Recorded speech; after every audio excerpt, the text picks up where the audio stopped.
Tayo po'y nagkakasama-sama sa ngalan ng Ama at ng Anak at ng Espiritu Santo. Amen. Ang pagpapala ng ating Panginoong Jesucristo, ang pag-ibig ng Diyos Ama, at ang liwanag at pagkipagkaisa ng Espiritu Santo, naway sumainyong lahat. At sumaiyo rin. Mga kapatid, tinipon po tayo bilang mga kaanib ng angkan ng Diyos. Kaya dumulog po tayo sa ating maawaing Panginoong nagpapatawad ng lubos.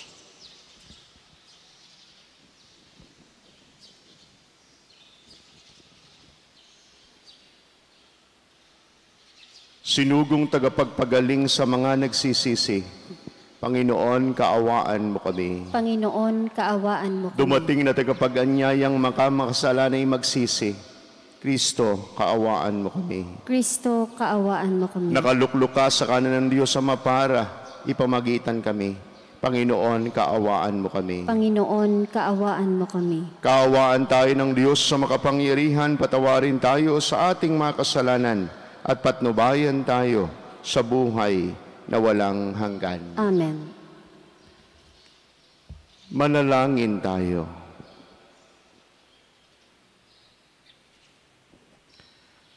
Ama naming makapangyarihan, ang iyo nawang kagandahang loob ay manguna at sumubaybay sa aming pamumuhay ngayon at araw-araw, upang kami itaguyod sa paninindigang gumawa lagi ng kabutihan sa pamamagitan ni Jesucristo, kasama ng Espiritu Santo, Diyos magpasawalang hanggan. Amen.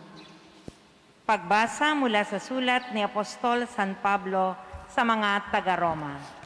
Mga kapatid, ngayon nahayag na ang pagpapawalang sala ng Diyos sa mga tao. Ito'y hindi sa pamamagitan ng batas, bagamat ito'y pinatotohanan ng kautusan at ng mga propeta. Pinawalang sala ng Diyos ang lahat ng nananalita kay Jesucristo sa pamamagitan ng kanilang pananalig sa Kanya, maging Hudyo at maging Hentil, sapagkat ang lahat ay nagkasala at walang sino mang karapat-dapat sa paningin ng Diyos.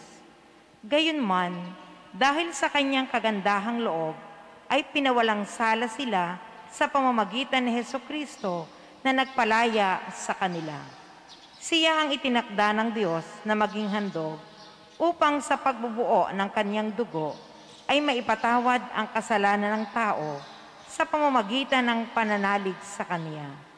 Ginawa ito ng Diyos upang ipakilalang siya'y matuwid at ipinagpaumanhin ang mga kasalanang nagawa ng tao.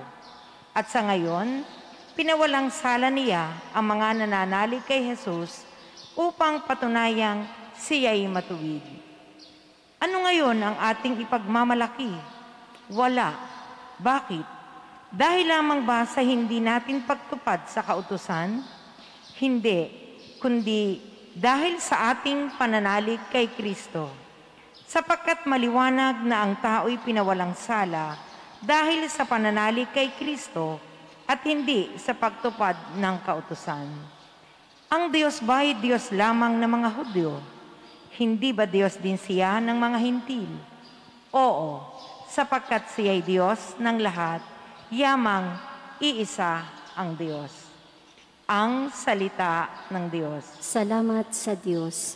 Salmong tugunan, sa piling ng poong Diyos may pag-ibig at pagtubos. Sa piling ng poong Diyos may pag-ibig at pagtubos. Sa gitna ng paghihirap, tinawag ko'y Panginoon. Panginoon, ako'y dinggin pagkat ako'y tumataghoy. Dinggin mo ang pagtawag ko't paghingi ng iyong tulong. Sa piling ng poong Diyos, may pag-ibig at pagtubos. Kung ikaw may talaan nitong ating kasalanan, lahat kami ay tatanggap ng hatol mong nakalaan. Ngunit iyong pinatawad, kasalanan ay nilimot. Pinatawad mo nga kami upang sa'yo'y matakot. Sa piling ng poong Diyos, may pag-ibig at pagtubos. Sabik akong naghihintay sa tulong mo, Panginoon, pagkat ako'y may tiwala sa pangako mong pagtulong. Yaring aming pananabik, Panginoon, ay higit pa sa serenong naghihintay ng pagsapit ng umaga. Sa piling ng poong Diyos, may pag-ibig at pagtubos.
Sumainyo ang Panginoon. At sumaiyo rin. Ang pagpapahayag ng mabuting balita ng Panginoon ayon kay San Lucas. Papuri sa iyo, Panginoon. Noong panahong iyon, sinabi ni Jesus, "Kawawa kayo, ipinagtatayo ninyo ng magagarang libingan ng mga propetang pinagpapatay ng inyong mga magulang. Sa ganitong paraan, kayo na rin ang nagpapatunay na sang-ayon kayo sa mga ginawa ng inyong mga magulang, sapagkat sila ang pumatay sa mga propeta, at kayo naman ang nagtatayo ng libingang puntod ng mga iyon.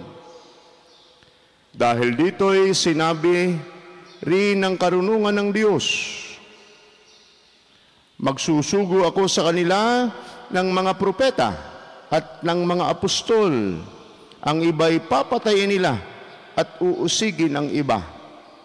Sa gaya'y lalagpak sa lahing ito ang parusa, dahil sa pagpatay sa mga propeta, buhat ng itatag ang sanlibutan, magmula kay Abel hanggang kay Zacarias, na pinatay sa pagitan ng damba ng sunugan ng mga handog at ng gusali ng templo. Sinasabi ko sa inyo, lalagpak sa lahing ito ang parusa dahil sa kanilang ginawa. Kawawa kayo, mga dalubhasa sa kautusan, sapagkat inalis ninyo ang susis ng karunungan. Ayaw na ninyong magsipasok, hinahadlangan pa ninyo ang mga nagnanais pumasok." At umalis si Jesus sa bahay na iyon. Mula noon, tinuligsa na siya ng mga eskriba at ng mga pariseyo at pinagtatanong tungkol sa maraming bagay upang masilo siya sa kanyang pananalita.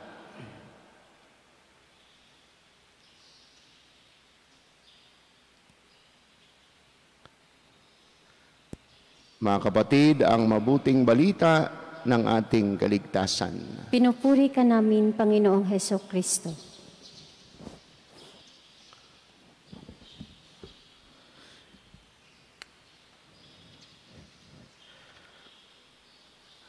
Truth hurts.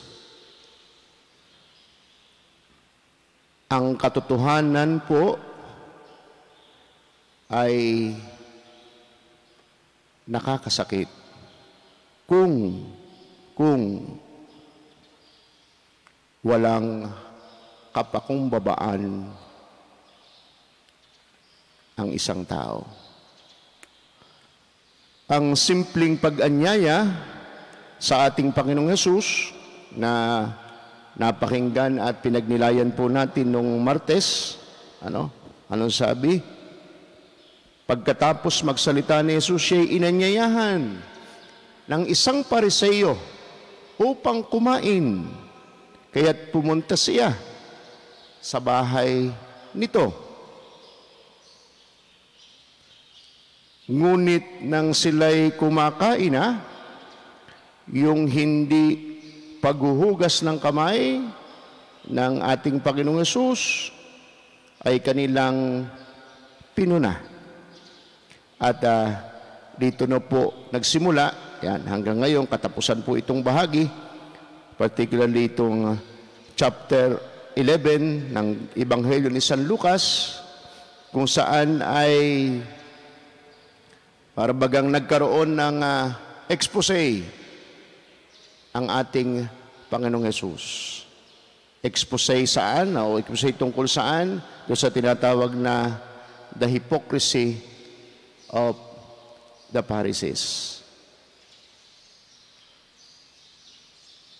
At medyo sa katapusang bahagi pong ito, medyo matindi, yung sinabi ng Panginoong Hesus. Ipinagtatayo ninyo ng magagarang libingan ng mga propetang pinagpapatay ng inyong mga magulang.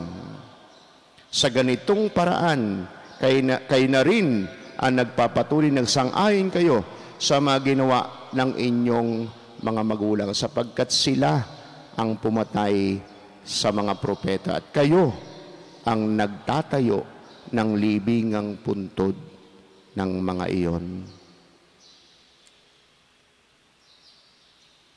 Sa ating pong kasalukuyang panahon, mainit na usapin, at sigurado ito'y gagamitin ng mga magkakalabang sabi natin gustong mamuno sa ating bayan. At siguro napakinggan nyo na yung terms na political revisionism ba ang tawag doon, na hindi pwedeng baguhin yung kasaysayan. Sabi ni Father Dominic Guzman doon sa kanyang pagnilay ngayong araw na ito, it is good to strive to be better than the past. It is good to try to overcome the pitfalls of our parents and ancestors. It is good that we seek a healing of generational sins and vices, but we should never erase the truths of history. All these things of the past should help us to maintain our humility amidst our achievements. Kaya sabi ko po kanina, truth hurts. Ang katotohanan ay nakakasakit, lalo't higit kung walang kababaang loob ang isang tao. Ito po ang ipinakita. Ito ang ipinakita ng mga Pariseo at ng mga dalubhasa sa batas. Na sa mga sinabi ng Panginoong Hesus, ano ang kanilang naging tugon? Umalis ang Panginoong Hesus sa bahay na iyon. At mula noon, tinuligsa na siya ng mga eskriba at mga Pariseo ng kung ano-ano nang pinagtatanong sa kanila. May punto naman po ang Panginoong Hesus. Na nang dumating si San Juan Bautista, ang kanyang pinsan at tagapanguna, hindi nila siya tinanggap. At anong akusa? Siya ay nababaliw. Hindi nila pinaniwalaan yung kanyang mga paalala o mga babala o kanyang pangangaral. At nang dumating na mismo ang Panginoong Hesus, hindi rin nila siya tinanggap.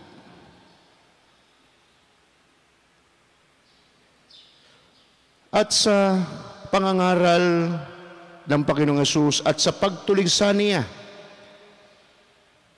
sa pagbabalat kayo ng mga Pariseo sa kanila, sa the hypocrisy of the Pharisees, may hindi naman karapatan o kaya niyang sabihin ang mga iyon ng harap-harapan na walang takot at walang pangamba. Hindi dahil sa siya'y anak ng Diyos at kayang niyang gawin ang gusto niyang gawin. Nagawa niya yon, walang takot, walang pangamba, sapagkat iyon ang kanyang isinabuhay o isinasabuhay. Our Lord Jesus is always ready and unafraid to speak what is true and what is right.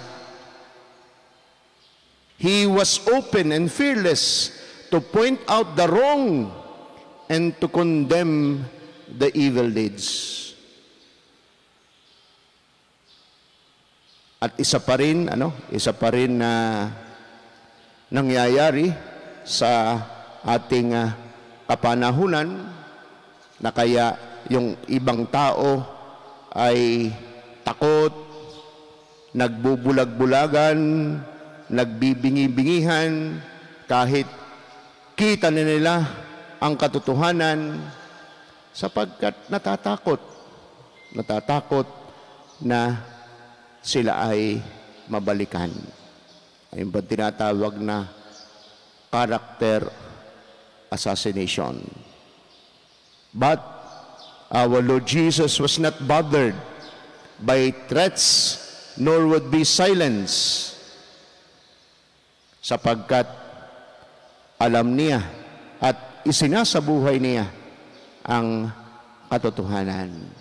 Kaya ano po ang hamon sa atin ng ating mabuting balita sa araw na ito?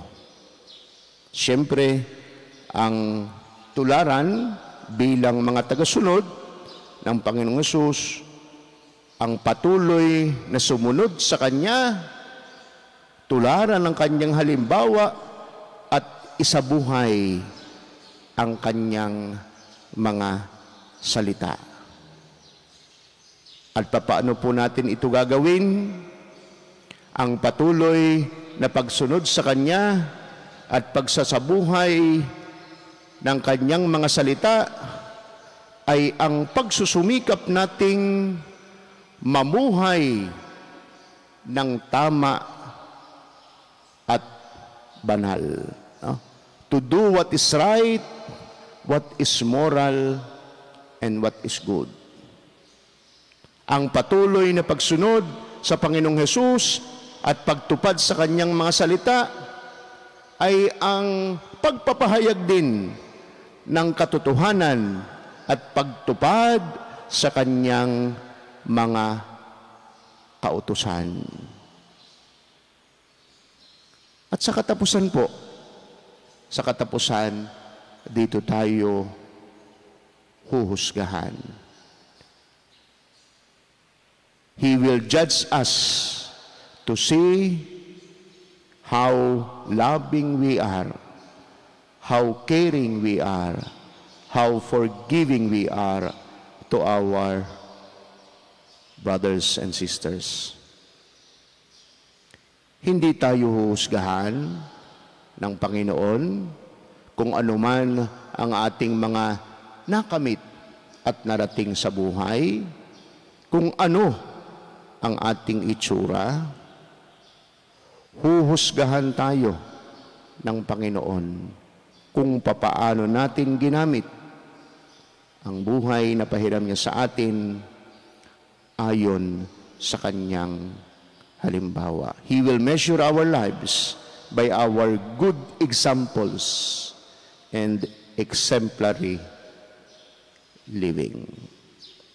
Sa gabay at sa liwanag ng Espiritu Santo, magsumikap po tayo sa araw-araw ng ating buhay na maisabuhay kung ano ang ayon sa katotohanan, kung ano ang ayon sa halimbawa ng Panginoong Hesus at pagtupad, pagsasabuhay ng kanyang mga salita.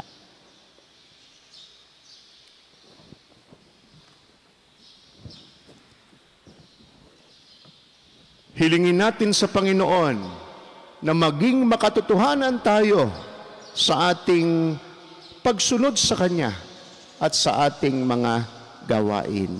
Sa bawat pagsamo ating sabihin, Panginoon, gawin mong totoo ang aming mga puso sa iyo. Panginoon, gawin mong mga totoo ang aming puso sa iyo. Sa ating buhay bilang bahagi ng bayan ng Diyos, naway magampanan natin ang mga hamon ng Ebanghelyo sa ating palagiang pagsaksi. Manalangin tayo sa Panginoon. Panginoon, gawin mong totoo ang aming puso sa iyo.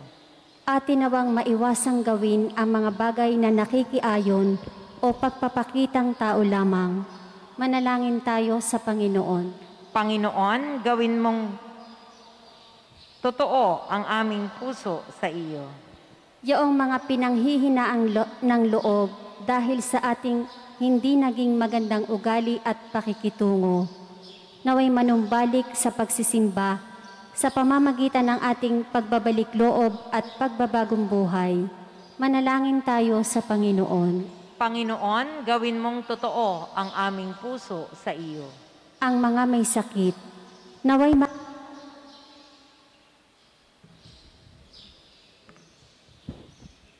ang mga may sakit, naway makita ang mapagpagaling na kamay ng Diyos sa dinaranas nilang pagsubok at paghihirap. Manalangin tayo sa Panginoon. Panginoon, gawin mong totoo ang aming puso sa iyo. Ang mga yumaon na sa buhay na ito, naway tanggapin sa walang hanggang kaluwalhatian. Manalangin tayo sa Panginoon. Panginoon, gawin mong totoo ang aming puso sa iyo.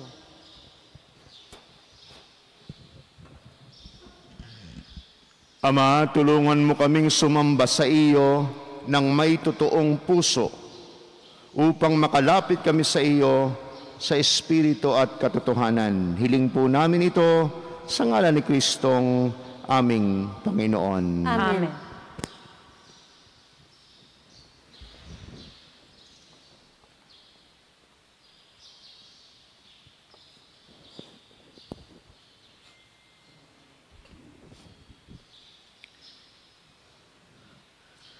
Kapuri-puri ka, Diyos, samang lumikha sa libutan, sa inyo pong kagandahang loob. Narito ang aming mayaalay mula sa lupa at bunga ng aming paggawa. Ang tinapay na ito para maging pagkaing nagbibigay buhay. Kapuri-puri ang poong may kapal, ngayon at kailanman.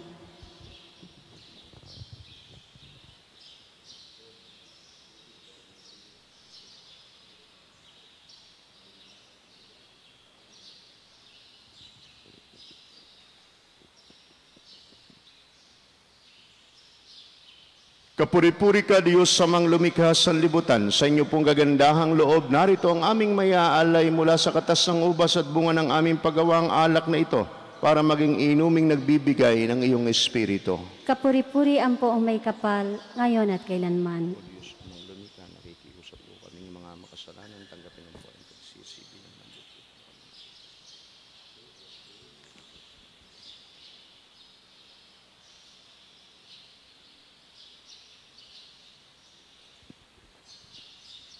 Manalangin kayo mga kapatid upang ang ating paghahain at ang ating mga panalangin ay kalugdan at dinggin ng Diyos amang makapangyarihan. Tanggapin nawa ng Panginoon itong paghahain sa iyong mga kamay, sa kapurihan at karangalan sa ating kapakinabangan at sa buong sambayanan niyang Ama naming lumikha, tanggapin mo ang aming mga panalangin na sumasaliw sa aming paghahain upang sa ginaganap naming pagdiriwang kami makatawid sa kaluwalhatian sa pamamagitan ni Jesucristo kasama ng Espiritu Santo magpasawalang hanggan. Amen. Sumainyo ang Panginoon. At sumaiyo rin. Itaas sa Diyos ang inyong puso at diwa. Itinaas na namin sa Panginoon. Pasalamatan natin ang Panginoong ating Diyos. Marapat na siya ay pasalamatan. Ama naming makapangyarihan, tunay ngang marapat na ikaw ay aming pasalamatan. Pinagbibigyan mong ito'y aming maihayag kahit na ito'y walang anumang maidaragdag sa kadakilaang sa iyo ay likas. Sa pagpupuri namin ang nakikinabang ay kami ring iyong pinakikiharapan sa pamamagitan ng iyong anak na pinakamamahal. Kaya kaysa ng mga anghel na nagsisiawit ng papuri sa iyo ng walang humpay sa kalangitan, kami nagbubunyi sa iyong kadakilaan. Santo, Santo, Santo Panginoon Diyos na mga hukbo, napupuno ang langit at lupa ng kadakilaan mo. O sana sa kaitaasan, pinagpala ang naparirito sa ngalan ng Panginoon. O sana sa kaitaasan. Ama naming banal, ikaw ang bukal ng tanang kabanalan, kaya't sa pamamagitan ng iyong Espiritu, gawin po ninyong banal ang mga kaloob na ito upang para sa amin ay maging katawan at dugo ng aming Panginoong Jesucristo. Bago niya pinagtiis ang kusang loob na maging handog, hinawakan niya ang tinapay, pinasalamatan kaniya, pinagati-hati niya iyon, iniabot sa kanyang mga alagad at sinabi, tanggapin ninyong lahat ito at kanin. Ito ang aking katawan na ihahandog para sa inyo.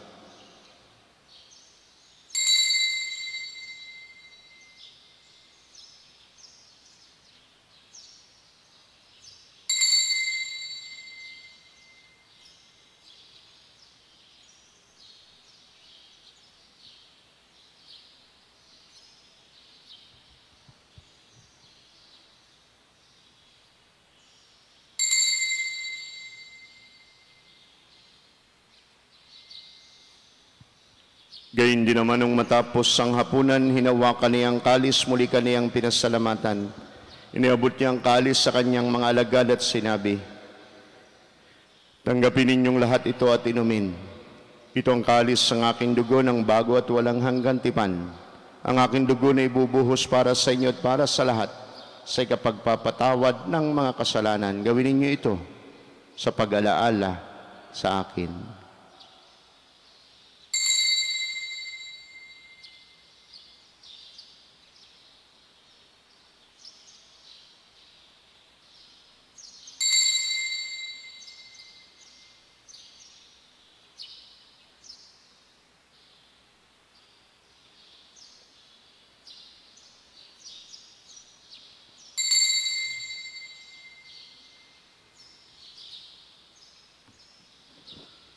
Ang misteryo ng ating pananampalataya. Si Kristo'y namatay, si Kristo'y nabuhay, si Kristo'y babalik sa wakas ng panahon. Ama, ginagawa namin ngayon ang pag-alaala sa pagkamatay at muling pagkabuhay ng iyong anak.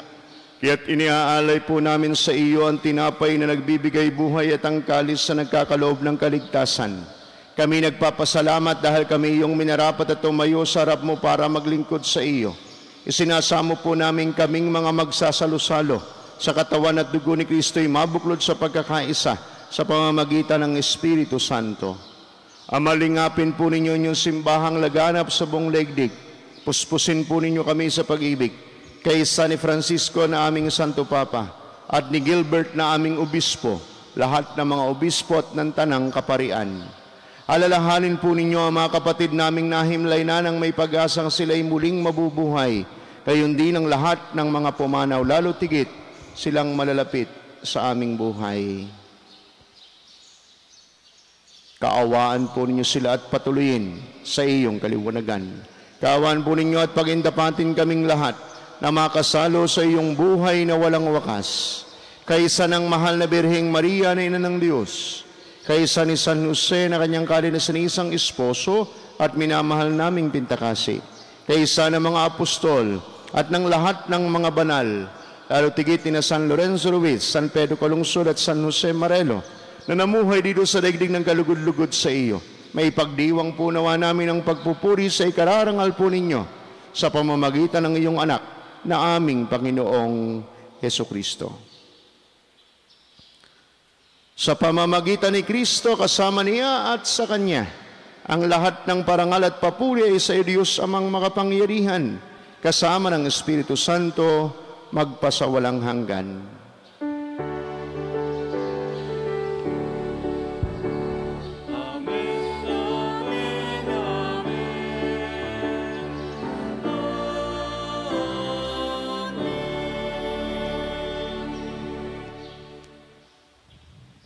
Sa tagubili ng mga nakagaling na utos at turo ni Jesus sa Panginoon natin at Diyos, ipahayag po natin ngayon ng lakas loob.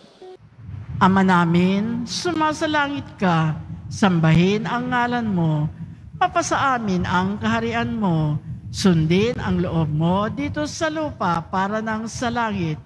Bigyan mo kami ngayon ng aming kakanin sa araw-araw at patawarin mo kami sa aming mga sala para nang pagpapatawad namin sa nagkakasala sa amin at huwag mo kaming ipahintulot sa tukso at iadya mo kami sa lahat ng masama.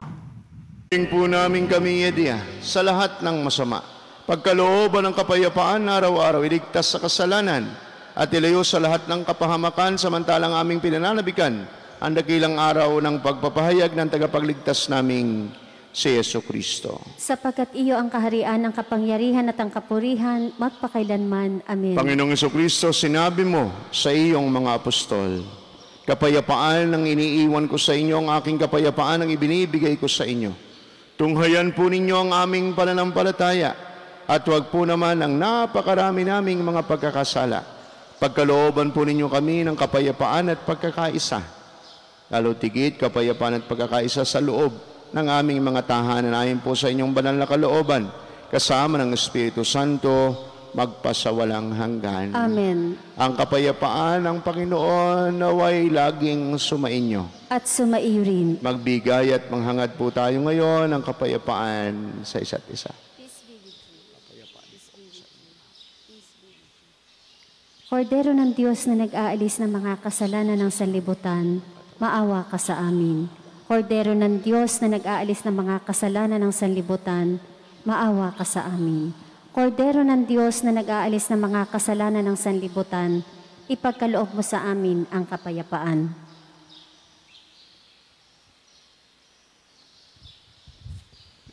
Narito si Jesus, ang Diyos ng awa at pag-ibig.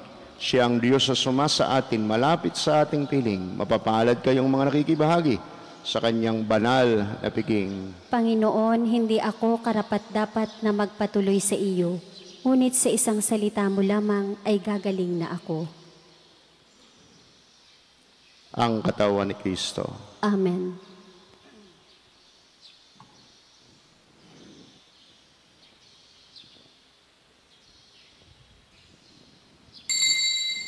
Panginoong Hesus, ako ay nananalig na ikaw ay nasa kabanal-banalang sakramento sa altar. Iniibig kita ng higit sa lahat at minimithi kong tanggapin ka sa paraang espiritual dahil hindi ko kayang tanggapin sa panahon ngayon ang iyong katawan at dugo sa banal na sakramento. Kahit man lang sana ay matanggap kita sa paraang espiritual sa aking puso. Niyayakap kita na para bang andito ka na talaga sa aking puso at iniaalay ko ng buong puso ang aking sarili sa iyo. Huwag mong pahintulutang mawalay ako sa iyo. Amen.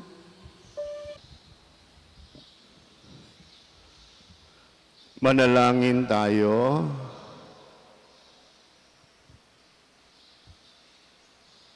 Ama naming mapagmahal, ngayong kami iyong pinapakinabang sa katawat dugong banal, iniluluhog namin sa dakila mong kabutihan sa tanan na kami gawin mong kasalo sa iyong buhay. Sa pamamagitan ni Jesucristo kasama ng Espiritu Santo, Diyos magpasawalang hanggan. Amen. Sumainyo ang Panginoon. At sumaiyo rin. Pagpalain po kayo't ingatan kasama ang inyong mga pamilya at mga mahal sa buhay ng ating makapangyarihan, mapagmahal at mawaing Diyos, Ama at Anak at Espiritu Santo. Amen. Ang banal na misa ay naialay na, umayo kayo sa pag-ibig ni Kristo. Salamat sa Diyos. Magandang umaga po sa inyo lahat.